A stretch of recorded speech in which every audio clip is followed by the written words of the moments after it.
playing tackle at the NFL level is one of the most difficult jobs on the football field.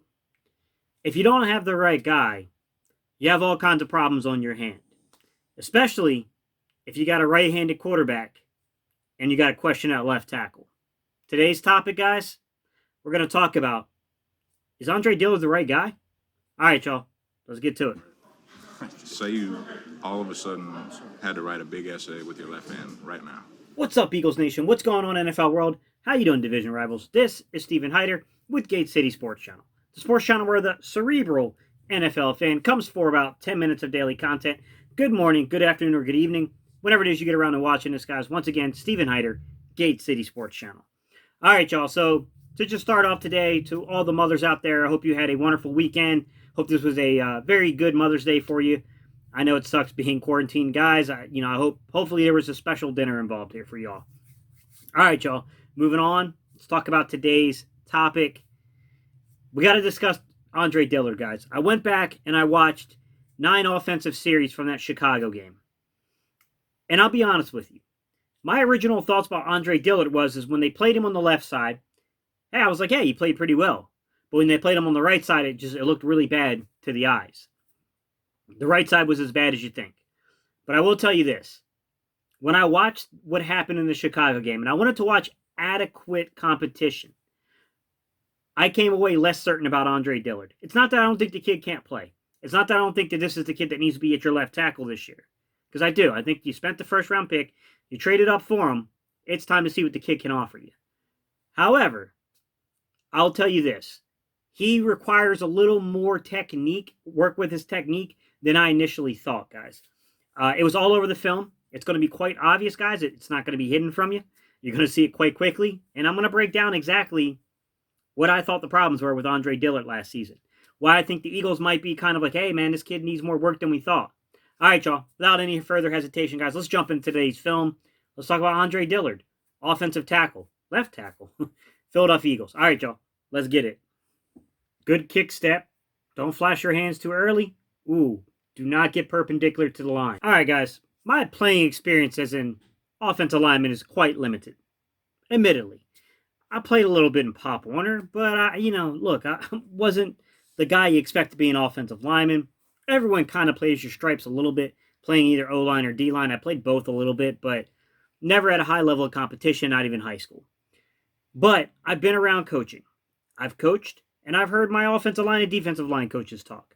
I pay attention. I absorb everything that I can. It's just the way I like to approach the game. Also, when you play quarterback, guys, you kind of need to know proper technique and know when you're in trouble. If you're watching a guy and you see that, oh, he's about to get beat, you need to know that.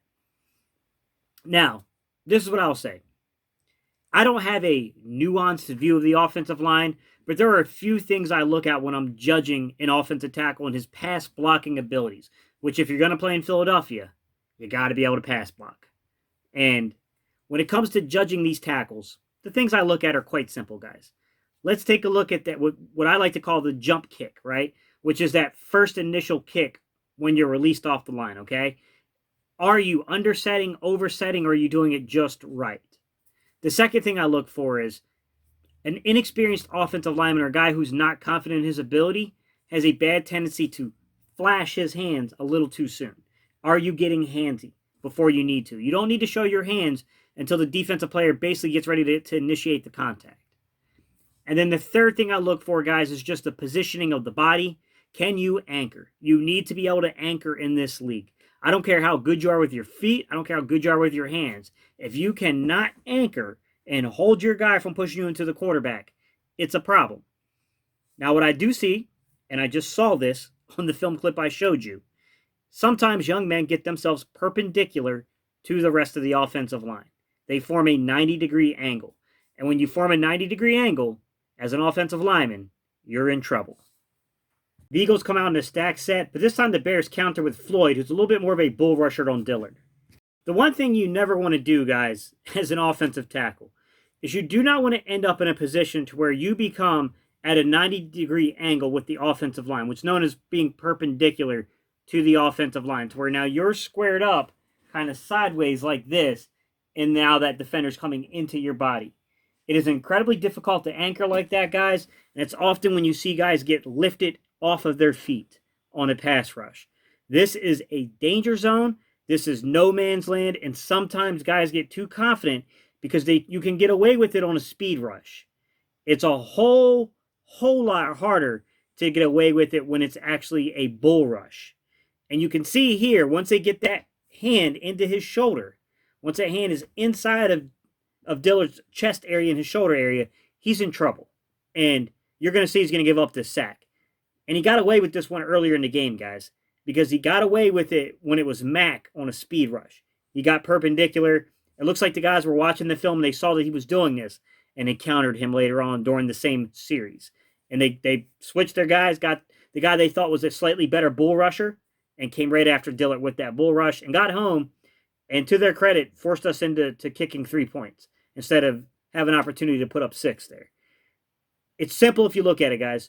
Look at his body positioning and then just follow the lines, guys, where it creates that 90-degree angle. That's called being perpendicular. That's no man's land. That's something that should never happen with Dillard. That's what I'm talking about when I say that there are things I picked up on film where this young man does need a little more polish. Dillard can't anchor here and keep Floyd off of Wentz because of that perpendicular angle he put himself at. All right, a few other things I noticed about Andre Dillard in this game, as I thought he did a fairly good job not showing his hands too early. And that's something that you see a lot of young offensive linemen do, is that they're not confident yet. So they tend to get a little too handsy. They tend to show their hands a little too soon, gives defenders a chance to knock those hands down and just get by you. I thought Dillard did a pretty good job of keeping his hands in the ready position, waiting for them to start trying to engage and then grabbing hold. I thought that was a good job on the part of Dillard. I can't knock him for that. I thought he was pretty disciplined in that aspect. Now, I will say this. If you listen to guys like Joe Staley kind of does a really good job where he would break down like what you're supposed to do. How you're supposed to use your hands as an offensive lineman. I thought he has one of the greatest insights about hand placement.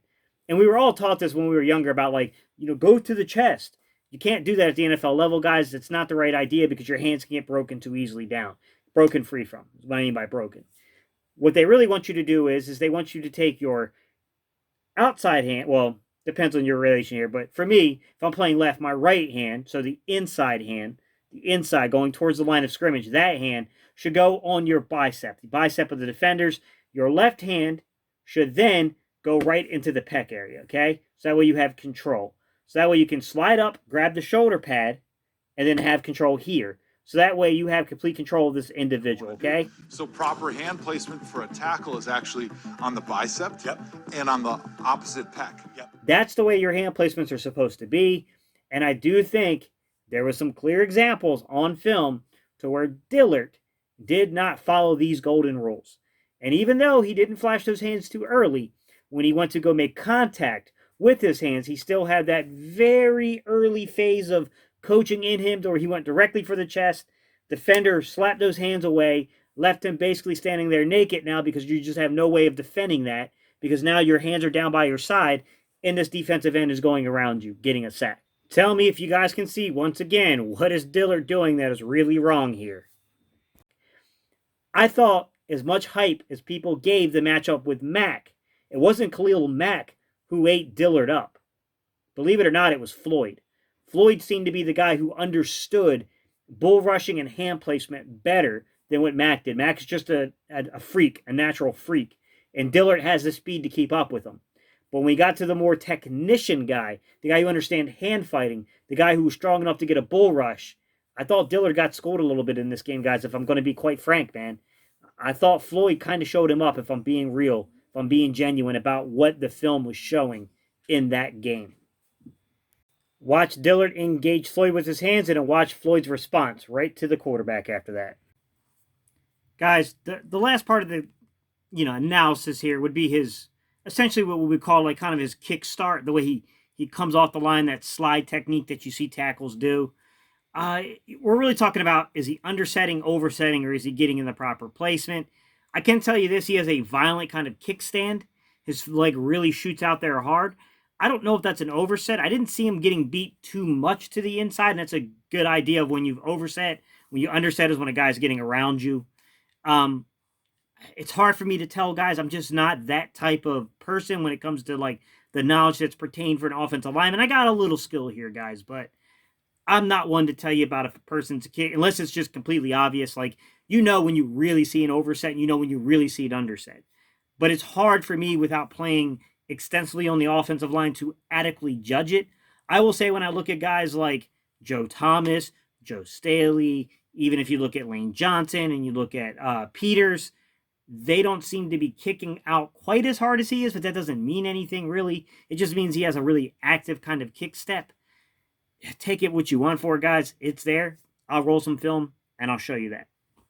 All right, y'all. He's lined up against Khalil Mack here. Watch that left foot that's kind of back. That's the kick step. All right, guys. The question we set out to answer when we started this video is Andre Dillard going to be the future left tackle here in Philadelphia? Can we trust this projection? To be honest, this is a projection, and it's hard to say. Truth be told, I thought there were some positives to this film, even though it may not look the best right now. I thought he showed some really good instinct with his hands. Although look, he's got to get a little better with the placement. Can't go inside. He's got to learn how to get one arm on that bicep, one arm on the pec, the opposite pec from the bicep. He's got to learn how to use those hands right. He's got to learn how to properly set his feet, not get perpendicular to the line, and be susceptible to bull rushes. He's got a little work to do, guys. I mean, there's no doubt about that. However, we got Jeff Stoutland here, who is a great offensive line coach. This is somebody that I kind of trust. I think that Jeff Stoutland could do a great job here with young guys. He's done it before. I feel like Dillard is going to learn the hand placement, the footwork stuff. He's going to learn all that. He's going to get it down pat, and he's going to be very good because he's naturally quick off the line. And I think that's going to suit him very well. But I'll tell you, when I watched the film, guys, I did see that this kid needs a lot of polish. I was a little disappointed in the way that he was sold to us as Eagle fans, because he was sold to us as being this completely NFL-ready prospect. And truth be told, he wasn't bad. But I don't know if I'd call that completely NFL-ready either. I think there's still a lot of polish left on this kid. This is a kid that I'm hoping we don't have our offseason altered too much. I hope we get a full training camp in and we get not a full preseason, but hope we get an adequate preseason. I don't think you need 4 preseason games personally, because this kid does need some more polish. I'll tell you, for some of you guys are going to be like, Gate, man, after what you just showed us, like, I think you got to sign back Jason Peters. I don't think it's the right idea, and I'll just say it this way. I love Jason Peters, but he's 38 years old, guys. He's always going to be a false start guy, and he's always going to be injured. All you're doing is delaying the inevitable here. It's time to polish this kid. He cannot gain the reps he needs in order to advance and grow sitting behind Peters. At some point, you got to play him. If Peters is coming out to play left guard or be the third, swing tackle candidate, I would love the signing. But you're not signing a guy. A guy's not out there looking for a $10 million contract, guys, if that's the role he's wanting to play. So I don't think the reunion is the smartest idea. I will make no projections on whether it'll happen or not, because who knows. But to me, it seems like that would be a really bad idea, because we got to find out what this kid can do in Dillard, and he needs the reps in order to gain more. There's just so much you can gain. There's only so much you're going to get from sitting behind another guy. Yeah, 1 year can do you some good. 2 or 3 years is starting to become detrimental, in my opinion. You're just wasting the contract. All right, y'all. These are my thoughts, but you already know I'm going to ask you. I want to know, what are your thoughts? Tell me what you think about Andre Dillard. I showed you the film. I didn't fluff it for you guys. I gave you the honest assessment. I showed you what I was seeing. Let me know your thoughts here, guys. All right, y'all. You know what time it is. And how we end these videos. We do a little something like EAGLES. All right, y'all. Let's go Eagles.